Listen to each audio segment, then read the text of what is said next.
भोकरदन तालुक्यातील धावडा परिसरातील बहुतांश शेतकऱ्यांनी शेतीला जोडधंदा म्हणून दुधाचा व्यवसाय सुरू केला आहे. परंतु मागील काही दिवसांपासून दुधाचे दर कमी होत असल्याने शेतकरी हैराण झाले आहेत.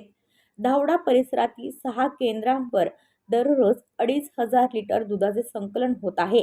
परंतु भाव मिळत नसल्याने शेतकरी हैराण झाले आहेत.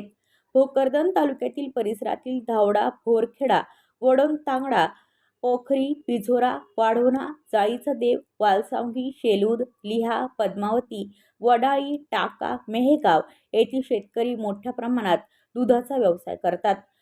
परंतु दुधाचे भाव घसरत असल्याने शेतकरी हैराण झाले आहे. 1 किलो पशुखाद्यासाठी 35 ते 40 रुपये मोजावे लागतात. परंतु गाईच्या 1 लिटर दुधाला केवळ 28 ते 32 रुपये भाव मिळत आहे. तर म्हशीच्या दुधाला 45 ते 55 रुपये लिटरचा भाव असल्याने मागील महिन्यापासून दुधाचे भाव 28 ते 30 रुपये झाले आहे. 1 किलो पशुखाद्यासाठी 35 ते 40 रुपये मोजावे लागत आहे. त्यामुळे जनावरांचे संगोपन करणे जिकिरीचे झाले आहे. अगोदरच दुष्काळ, त्यात रब्बाली अवकाळीचा फटका बसला असून शेतकरी आर्थिक अडचणीत सापडला आहे. तरी शासनाने लक्ष देऊन दुधाच्या दरात वाढ करावी. यातून खर्च देखील निघत नसल्याने जनावरे कशी जोपासावी असा प्रश्न पशुपालकांसमोर आहे. तसेच कधी दुष्काळ तर कधी अतिवृष्टीमुळे चारा मिळत नाही. त्यामुळे अनेक जनावरे विक्रीस काढत आहेत.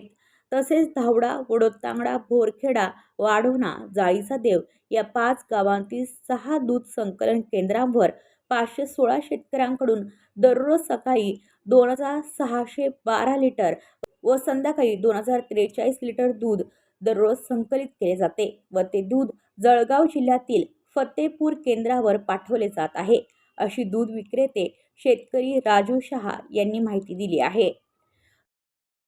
Video reporter Hari Borade, KTV news, Dhawada, Jalna. आपल्या परिसरातील बातम्या आमच्यापर्यंत पोहोचवण्यासाठी स्क्रीनवर दिलेल्या क्रमांकावर संपर्क साधू शकता. दूरध्वनी क्रमांक 9833235011. त्याचप्रमाणे अधिक माहितीसाठी स्क्रीनवर दिलेल्या KTV न्यूजच्या ईमेल ID वर देखील संपर्क करता येईल.